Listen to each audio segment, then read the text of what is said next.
Hello everyone, welcome to stock track dot live. मैं महावीर। आज से हम लोग एक नई वीडियो सीरीज़ स्टार्ट कर रहे हैं। यहाँ पर मैं मार्केट के बारे में अपना मेरा व्यू का है, मैं कैसे एनालिसिस करता हूँ, एवरी डे कैसे स्टॉक्स को फॉलो करता हूँ वो आपको बताऊँगा।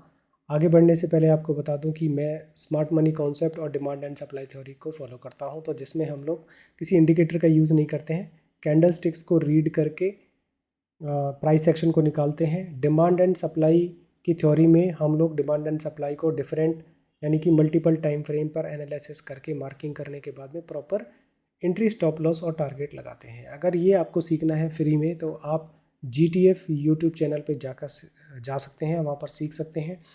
50 से 60 घंटे का कोर्स है, तो आप उसको कंप्लीट करने के बाद में मेरा एनालिसिस आपको समझ में आने लगेगा। लेकिन आप अगर सिर्फ मार्केट ये वीडियो देखकर भी मार्केट का ओवरव्यू लेना चाहते हैं, यहाँ पर मैं आपको बताऊंगा कि मैं ट्रेड किस तरह से प्लान करता हूँ, कैसे मेरे पास में ट्रेड आती हैं और जो ट्रेड आने वाली भी होंगी वो भी आपके साथ में शेयर किया करूँगा। तो इसमें मैं इंडेक्सेस, सेक्टर्स और जिस भी, जैसे आज है 2 जून, तो जितने भी स्टॉक्स में आज मूवमेंट हुई है 3 से 4% की अप मूवमेंट या फिर डाउन मूवमेंट हुई है, तो वहाँ पर किस तरह से मैं मार्किंग करूँगा वो सब कुछ आपके साथ में शेयर करूँगा। दोस्तों, मैं निफ्टी 500 को फॉलो करता हूँ। कुछ और भी स्टॉक्स हैं जिसको हम लोग फॉलो करते हैं, तो उनकी मार्किंग मैंने ऑलरेडी कर रखी है। तो अब मेरे को 10 से 15 मिनट लगते हैं पूरी मार्केट में जिस भी स्टॉक्स में मूवमेंट हुई होती है उसको देखकर अलर्ट लगाने की। अलर्ट्स आते रहते हैं, जैसे अलर्ट्स आता है मेरी एंट्री होती है और हम ट्रेड प्लान कर लेते हैं। तो वो सब मैं कैसे करता हूँ तो डेली आपके साथ में शेयर करूँगा। तो चैनल पे पहली बार आए हैं तो सब्सक्राइब कर लीजिएगा और कुछ दिन फॉलो करके देख लीजिएगा, एटलीस्ट 2 वीक्स देखिएगा कि यहाँ जो स्टॉक्स या मेरा रिव्यू या जो ट्रेड्स मैं आपके साथ में शेयर करता हूँ कि क्या वो काम कर रहे हैं या नहीं कर रहे हैं। कमेंट जरूर कीजिएगा आपको क्या एक्सपेक्टेशन है, कैसे मैं इस वीडियो को, मार्केट चर्चा को इम्प्रूव कर सकता हूँ। तो इंट्रोडक्शन ऑलरेडी काफ़ी लंबा हो गया है, चलिए हम अपनी एनालिसिस को स्टार्ट कर लेते हैं।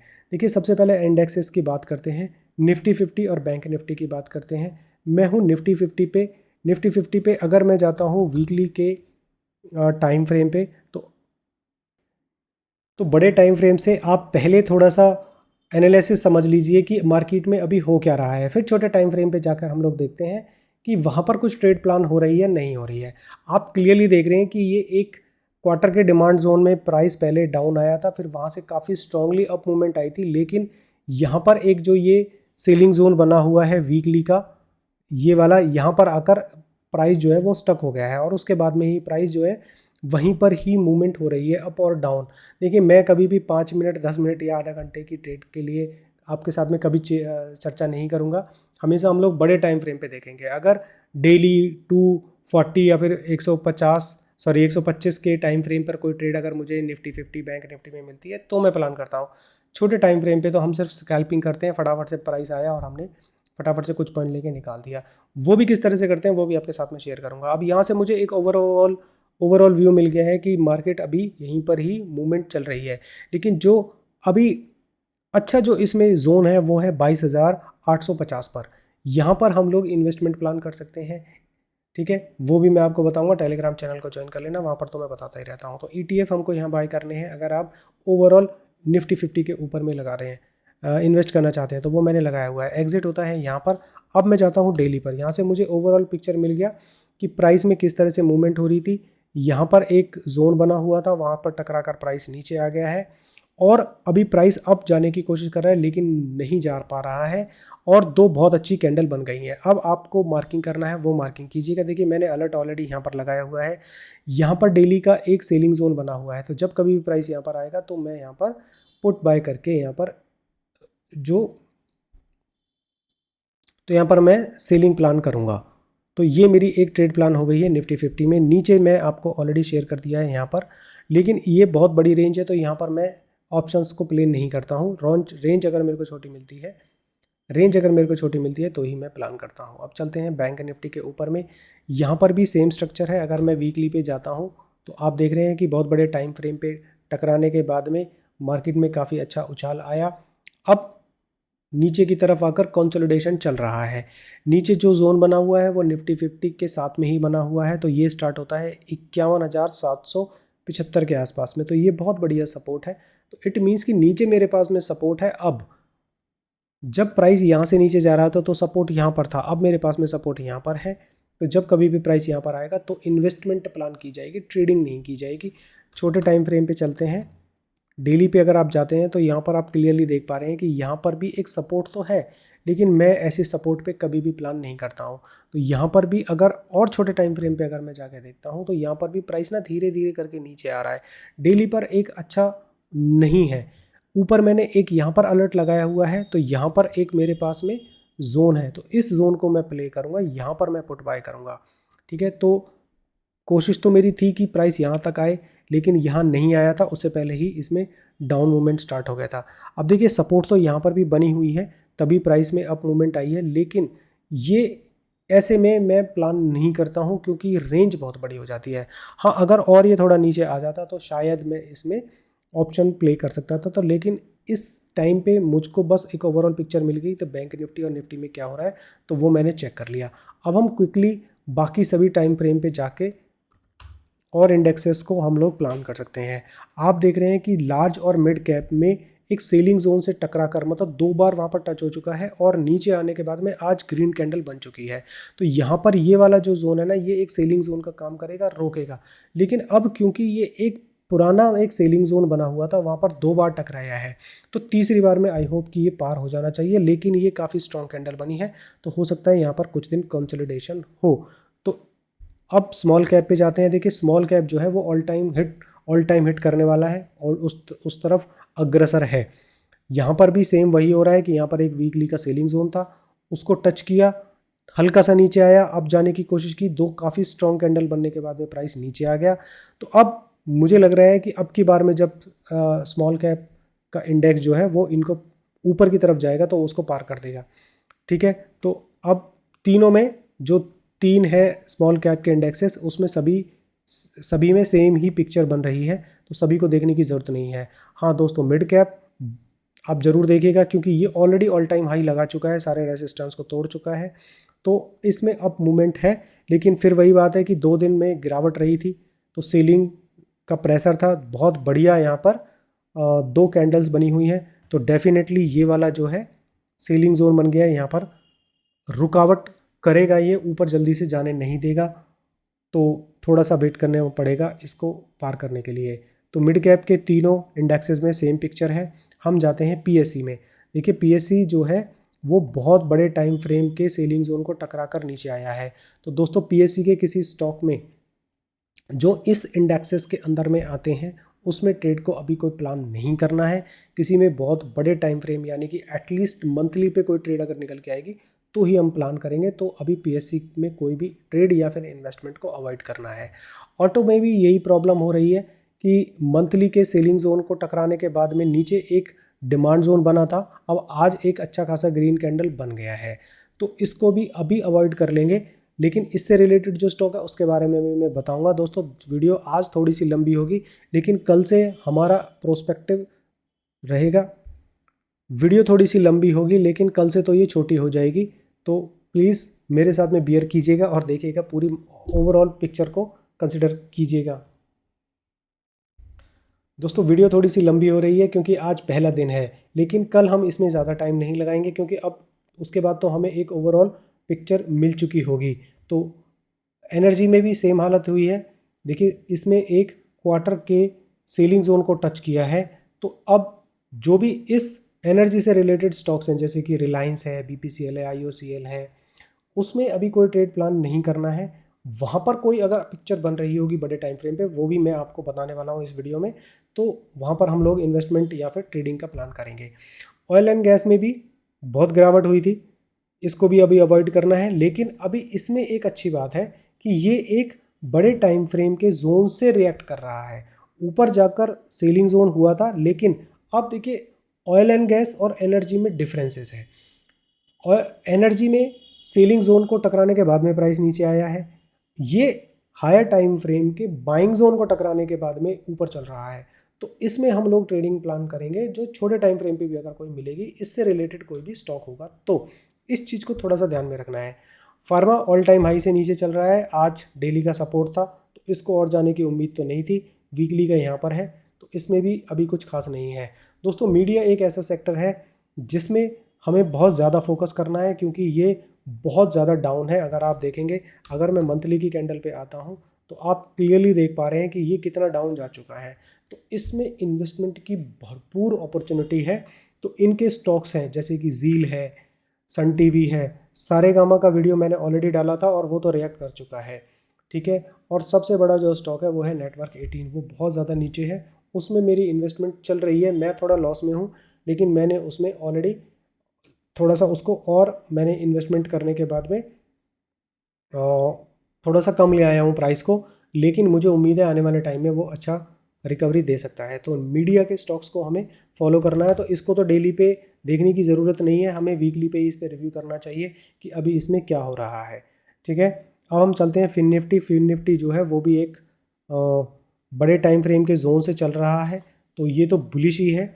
अब जैसे ही आज देखिए ये अपने एक जोन में आ चुका है, ये प्रॉपर इसने इस कैंडल को टच कर लिया है। यहाँ पर जो गैप अप हुआ था ना, जो कि निफ्टी 50 और बैंक निफ्टी ने उसको टच नहीं किया है, तो इसने अभी इसको टच कर लिया है। तो इसको हम ग्रीन पे मार्क कर लेते हैं और डेली पे ही लगा देते हैं, इसको कर देते हैं सेव।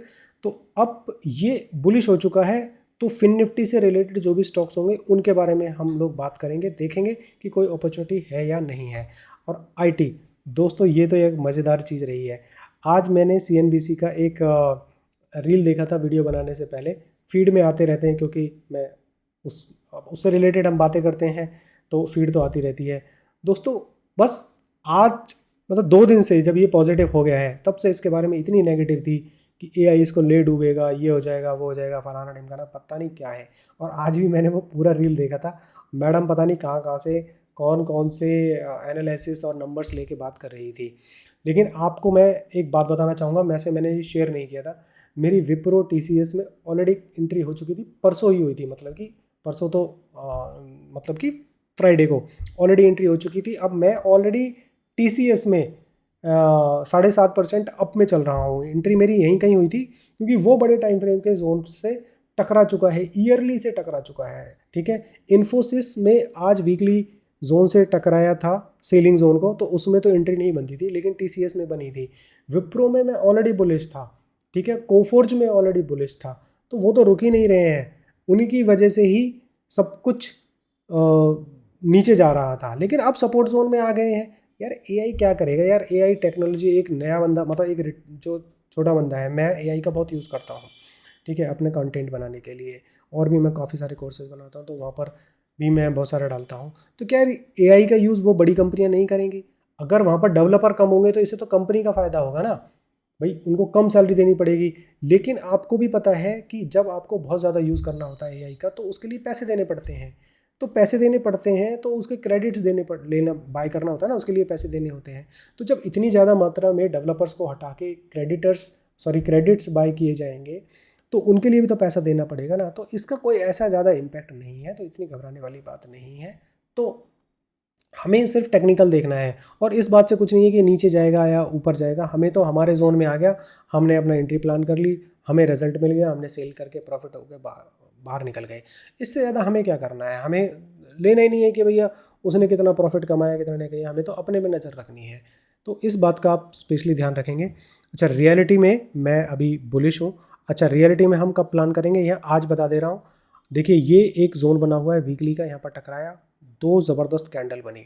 अब जब जोन यहाँ पर आएगा तो आप ध्यान रखिएगा, डीएलएफ, गोदरेज प्रॉपर्टीज़ और इससे रिलेटेड जो भी बड़ी बड़ी कंपनियां, वहाँ पर मार्किंग करनी है और हम सेलिंग का प्लान करेंगे और ऑप्शन ही बाय करेंगे, क्योंकि इतनी बढ़िया यहाँ पर ये हमें सेटअप मिला है कि इस तरह का अगर सेटअप मिलेगा तो तबाह के पैसा लगाना चाहिए, ठीक है। तो रियलिटी में आप मार्क करके रखिएगा कि इसमें मैं अभी पॉजिटिव ही हूँ, इसमें बिल्कुल नेगेटिव नहीं हूँ, ठीक है।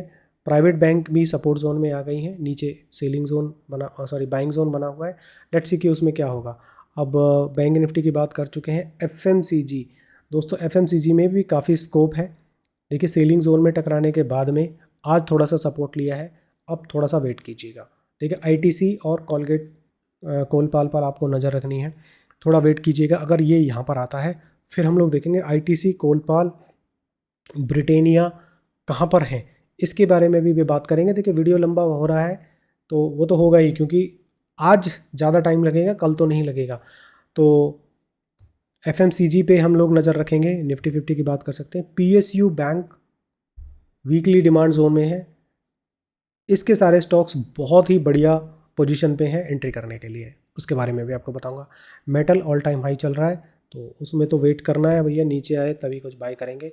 जैसे कि आप देख रहे हैं यहाँ पर ये डेली पे अप गया था, नीचे आया और फिर से अप मार दिया, और यहाँ पर भी काइंड ऑफ बन रही थी, लेकिन भैया बड़ी खतरनाक है। मैं तो ऐसे में एंट्री नहीं करता हूँ, मैं तो वेट करता हूँ कि जब तक ये यहाँ पर नहीं आएगा मैं तो एंट्री नहीं करने वाला।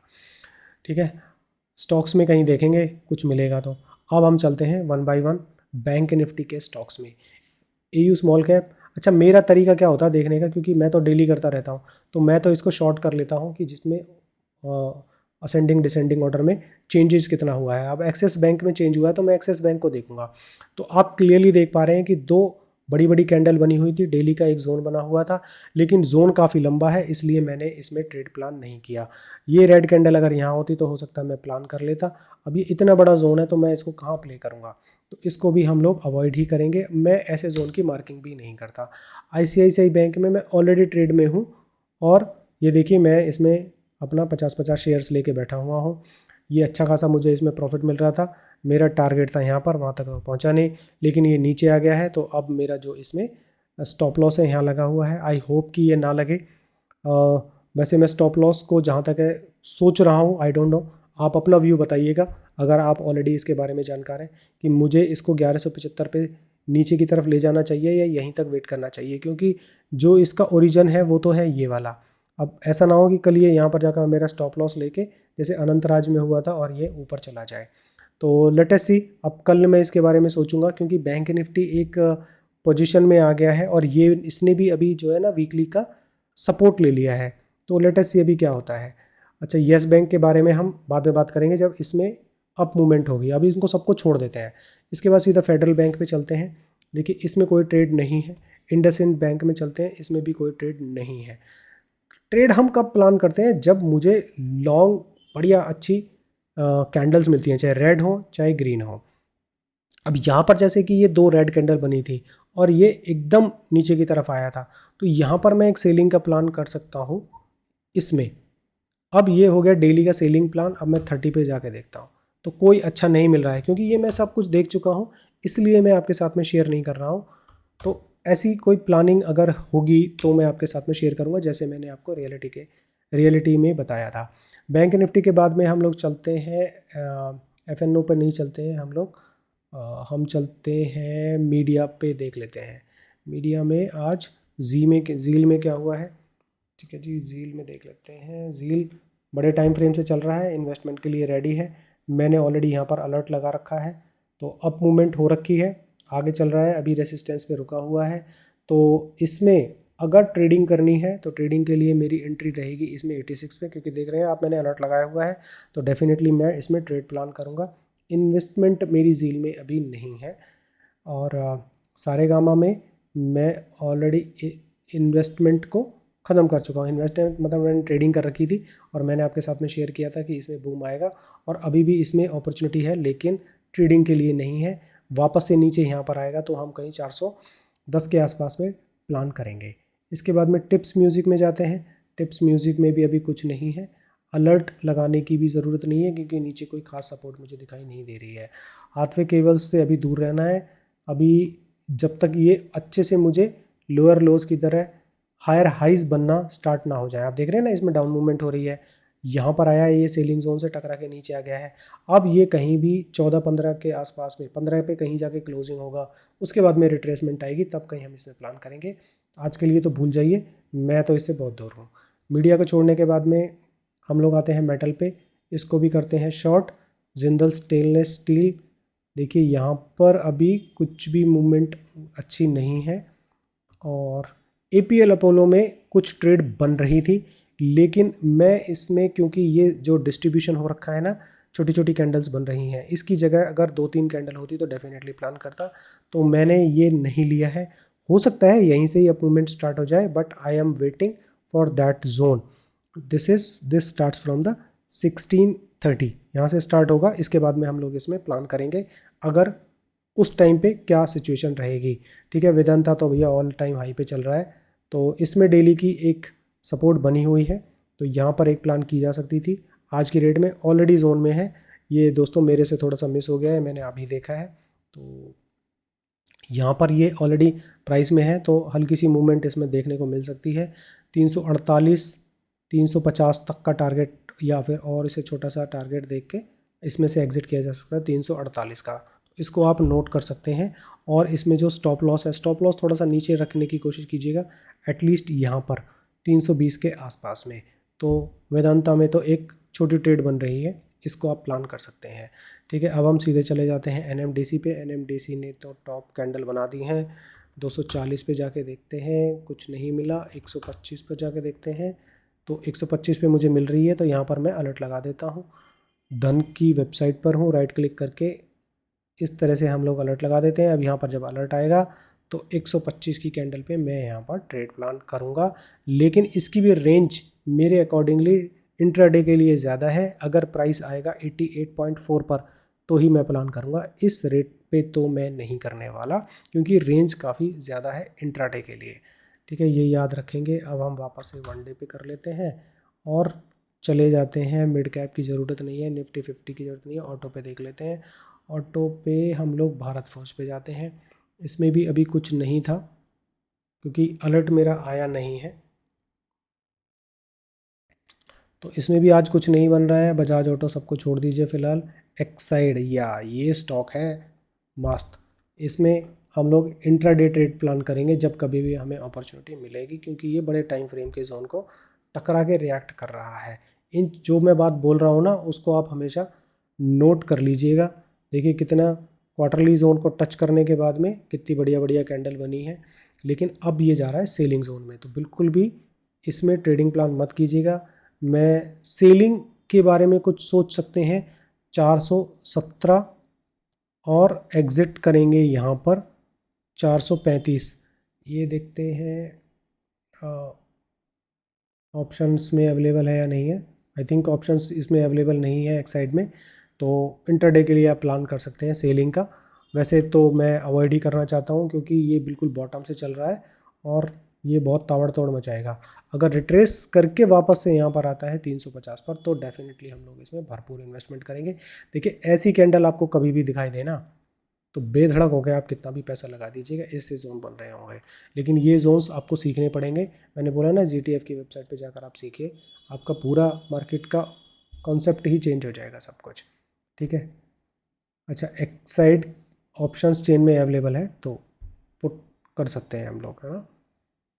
मैं एक्चुअली ऑप्शंस थोड़ा कम प्ले करता हूँ ना, इसलिए मुझे ज़्यादा जानकारी नहीं है, तो ये मत सोचिएगा कि ऐसे ही मार्केट कर ऐसे ही वीडियो बना दे रहा है। देखिए मैं वीडियो तब बनाना स्टार्ट करता हूँ जब मुझे नॉलेज हो गई है।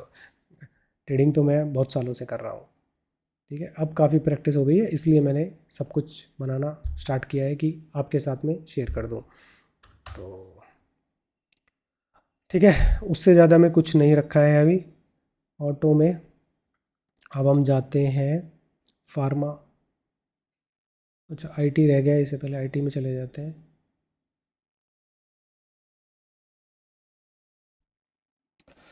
तो बिरला सॉफ्ट बहुत बढ़िया है इन्वेस्टमेंट के लिए।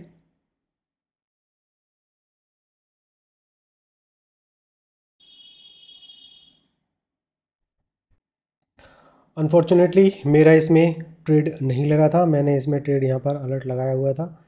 मैंने लगाया हुआ था करीब 302 के आसपास में, लेकिन वहाँ तक प्राइस आया नहीं और उसके बाद में मूवमेंट स्टार्ट हो गई। मेरी ट्रेड है इसमें ऑलरेडी, लेकिन उसमें मैं काफ़ी लॉस में चल रहा हूँ। मेरी जो बाइंग है इसमें करीब 400 के आसपास में है, लेकिन मुझे पता है कि इसमें अब मूवमेंट स्टार्ट हो गई है और मेरा जो टारगेट रहेगा करीब करीब 530 के आसपास में रहेगा। जो मेरा पुराना चैनल था वहाँ पर मैंने डाला हुआ था, वो चैनल हो गया है डिलीट। उसके बाद में कोफोर्ज ऑलरेडी मैंने आपको बता दिया है कि ये अप मूवमेंट में है, बड़े टाइम फ्रेम से चल रहा है, लेकिन आज की डेट में कोई ट्रेड नहीं है। HCL में अभी आज की डेट में कोई ट्रेड नहीं है। इन्फोसिस से अभी थोड़ा सा दूर रहिएगा। ठीक है, आप देख लीजिएगा आने वाले टाइम में। मैं आपको दिखा देता हूँ कि वो जोन जहाँ से अगर ये पार चला जाता है, अगर ये 1380 के आसपास ऊपर चला जाएगा, उसके बाद में जब रिट्रेसमेंट होगी तो इसमें हम ट्रेड प्लान करेंगे। आज की डेट में थोड़ा सा दूर रहिएगा। ठीक है, अच्छा ये मेरा पर्सनल व्यू है, अगर आप ट्रेड लेना चाह रहे हैं तो आप भले ही ले सकते हैं। अगर आपको लग रहा है कि ये सब कुछ ठीक है मैं जो बता रहा हूँ, तभी मेरी बात मानिएगा, अदरवाइज मत मानिएगा।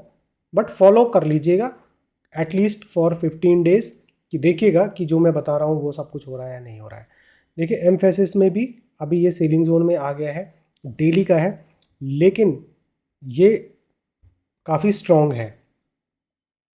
स्मार्ट मनी कॉन्सेप्ट बताता हूँ आपको। देखिए ये बन रहा था इसका लास्ट सपोर्ट के बाद में इसने इसको ब्रेक करने के बाद में यहाँ पर क्लोजिंग दी है। ठीक है, इसको कहते हैं लिक्विडिटी स्वैप की है। ठीक है, जीटीएफ के हिसाब से क्लोजिंग इसने नीचे क्लोजिंग दी है, लेकिन अब आप देखेंगे ना, इसको ट्रैपिंग बोलते हैं। ये एक कॉन्सेप्ट है जो आप वहाँ पर सीखेंगे कि ट्रैप कैसे किया जाता है। स्मार्ट मनी के हिसाब से यहाँ पर कोई एंट्री रखेगा, यहाँ पर स्टॉप लॉस लगाएगा, लेकिन आप देख रहे हैं कि एक जोन ऑलरेडी यहाँ पर बना हुआ है, तो इसको LOTL ट्रैप जोन बोला जाता है। तो इसका बेसिकली जो SL लगना था वो लगना था 3740 या 45 के आसपास में, लेकिन जिसने यहाँ लगाया होगा उसका लग गया, और उसके बाद में देखिए अब मूवमेंट स्टार्ट हुआ। अब ये वाला जोन स्ट्रॉन्ग इसलिए है क्योंकि नीचे ये वाला जोन तो इसने तोड़ा है, ट्रैप करके वापस चला है। तो जब तक इसके ऊपर में क्लोजिंग देने के बाद में नीचे रिट्रेसमेंट नहीं होगी, हम इसमें ट्रेड प्लान नहीं करेंगे।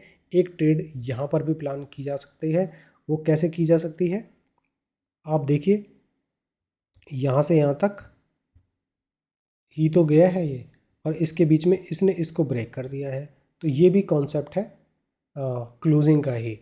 तो यहाँ पर अगर किसी ने ट्रेड इसमें ऑलरेडी ले रखी है, तो जस्ट आपको बताने के लिए कि यहाँ तक ही इसका प्लान किया जाए, यहाँ पर प्रॉफिट बुकिंग कर लेनी चाहिए। दोबारा एंट्री करनी है तो इसके बाद क्लोजिंग देने के बाद में जब नीचे की तरफ रिट्रेस हो तो इसमें एंट्री की जाए।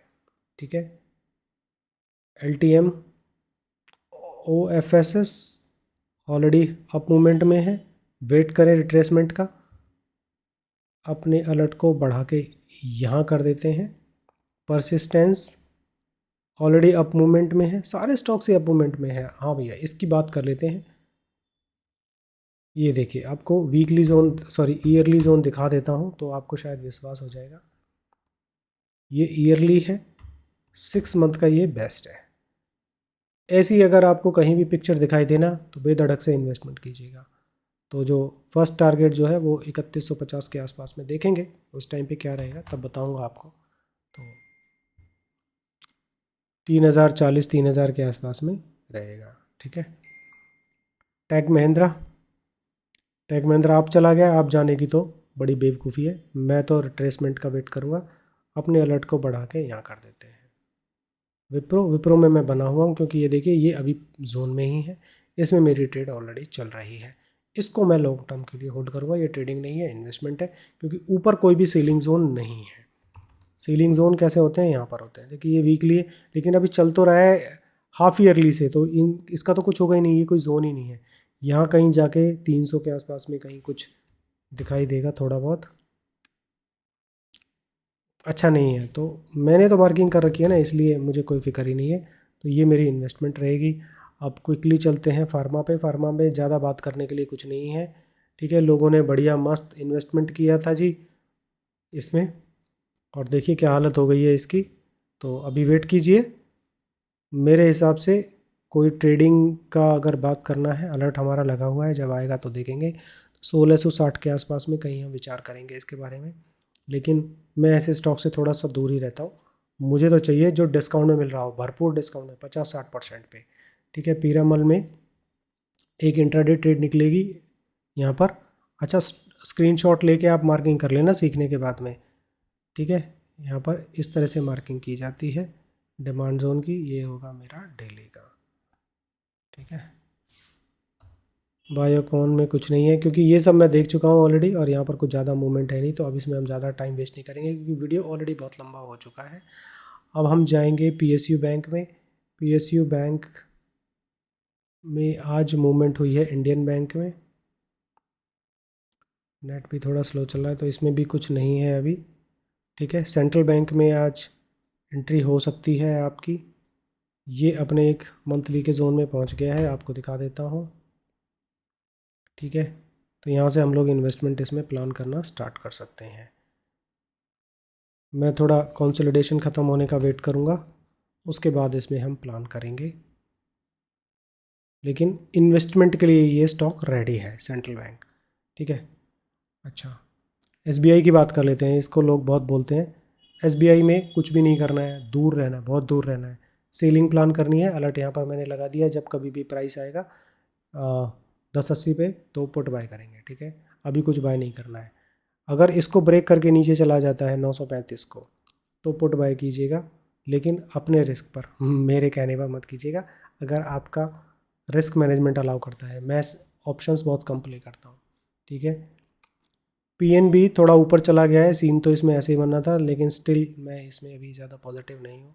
थोड़ा सा अभी दूर ही रहें, ठीक है। बैंक ऑफ इंडिया से भी थोड़ा सा दूर रहें। सब सपोर्ट पर ही हैं, लेकिन हाँ, कैनरा बैंक एक अच्छी अपॉर्चुनिटी हो सकता है, कैनरा बैंक, ठीक है। बैंक ऑफ महाराष्ट्र में मैं ट्रेड में हूँ, ठीक है। आज ये पॉजिटिव हो गया, ये देख लीजिए, बहुत कम है लेकिन मैंने लिए हुए हैं, ठीक है। ये मेरा टारगेट है, स्टॉप लॉस यहाँ पर लगा हुआ है, आप देख सकते हैं, इंडियन बैंक।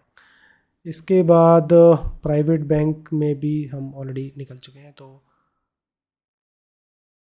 आई थिंक अभी जो बहुत ज़्यादा लंबी वीडियो हो चुकी है, आपको कुछ ओवरऑल मार्केट के बारे में पता चल गया होगा। तो इसको हम आगे कंटिन्यू करेंगे कल, और मैं सभी स्टॉक्स को लेने की कोशिश करूँगा कि किस तरह से करेंगे हम लोग। कल क्विकली करेंगे हम लोग, है ना। मैं फटाफट से आपको बताते जाऊँगा, आप बस नोट करते जाइएगा उसके बारे में। So thank you friends for watching video. अगर आप यहाँ तक आए हैं तो डेफिनेटली आप में गुंजाइश है देखने की, सीखने की। तो थैंक यू वंस अगेन।